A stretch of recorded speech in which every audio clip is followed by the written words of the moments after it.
Peace, people. Welcome to the latest episode of The Rough Draft. I am your host, Kevin Alberto Savio, and in this particular episode, I'll be talking about how I transferred a lot of my screenplay ideas into novels.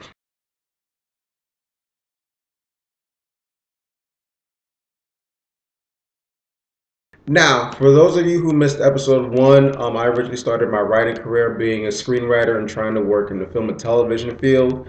And also, for those of you, if you missed episode four, which was the last episode, if you're watching this in chronological order, I was talking to you about how I changed my novel, The Chronicles of the Black Fist, which was originally supposed to be an animated television series, and turned it into a novel. Well, now it's a novel series because it's two books in.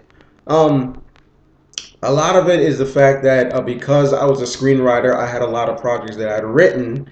But when I decided not to pursue that career anymore, I was basically left with a lot of material that was basically proverbially collecting dust, just sitting on my hard drive, not doing anything with it. When I decided to become a writer, an author, and then I decided to go from nonfiction to writing fiction, I had all of this material, so I decided, hey, why not? I mean, it's just sitting here, it's available, and also if it gets to the point where I want to, you're saying, turn a novel into a movie or something like that, I already have the materials. You say I don't have to go to anybody in Hollywood or whatever. Like I already wrote it. And so, as I said, The Chronicles of the Black Fist, that was originally a project, that was originally a script, and then I turned that into a novel, as well as a number of my other novels that I have available, such as my book, The Mere Nights.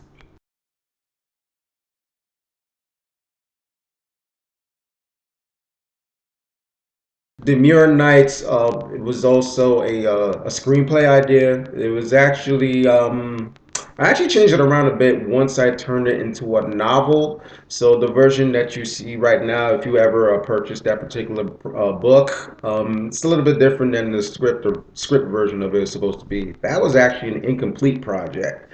But once I just decided to turn it into a novel, the story actually flowed a hell of a lot better, which is kind of surprising. Well, not really surprising, but it was easier to change it into a book, and the story just seemed to flow better.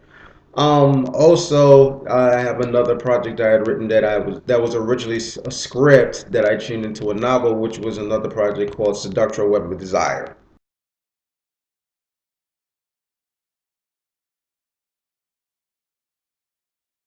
Now, for those of you who are unaware of that particular project, it's about a young female. She's a dancer, trained dancer actually, and she ends up moving out. She's originally from New York City, so she ends up transplanting from New York to the South. I gave her a unknown city up in North Carolina, and so it's basically her trials and tribulations of trying to make ends meet, in which she ends up having to take a job as a as an exotic dancer. So basically, the trials and tribulations that she goes through in that particular working in that particular field.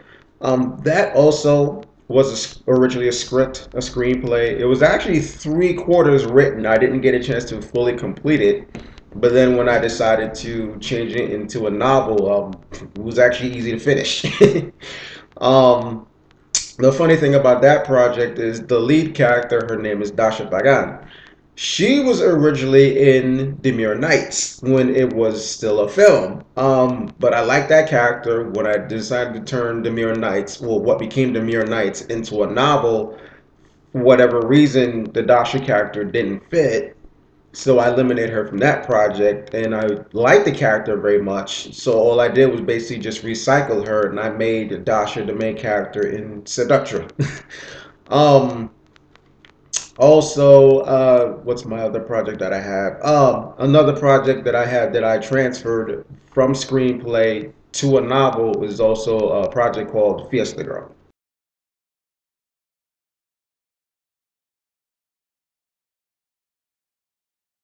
Now, Fiesta Girl, um, that actually has a very long story to it. Fiesta Girl is loosely based on my desire to want to be in the music industry back in the day. Long story short, I was supposed to hook up with some guys I went to high school with. We were supposed to do some music while I was also trying to work in the film and television industry as a writer. I wanted to show how multifaceted I could be. But anyway, long story short, we were supposed to be a group. The group lasted like maybe 2, 3 years, fell apart, nothing ever happened with it, and I walked away with a bunch of songs and a very bad taste in my mouth, and basically a lot of animosity towards my so-called friends. But the thing about that was, with Fiesta Girl, one time when I was actually calmed down, I actually started reading a number of the songs, well, all of the songs that I had written for the group, which I wasn't going to be able to do anything with. And I noticed that they formed a pattern. They actually told a story. Each of the songs, you know what I'm saying, all together, they actually blended into a story. So for me, I'm like, well, I'm never gonna really be able to use these songs because I'm not gonna do music. So I decided, you know what, let me do what I do best and what I love to do, which was I wrote it as a screenplay. I made it into a script. So the thing about that was, like I told you guys, if you watched episode one, um, I got disillusioned. I got upset. I wasn't able to really do anything with these projects. So because I had them, I'm like, well, now that I'm a published author or working as an author, and I'm doing fiction, like why not use these projects? And so I love the story of Fiesta Girl. So I decided to use to convert that particular project and make that into a novel. And so sales haven't necessarily been the way I want them to, but the few people who've actually read Fiesta Girl, I've gotten a lot of really, really great reviews.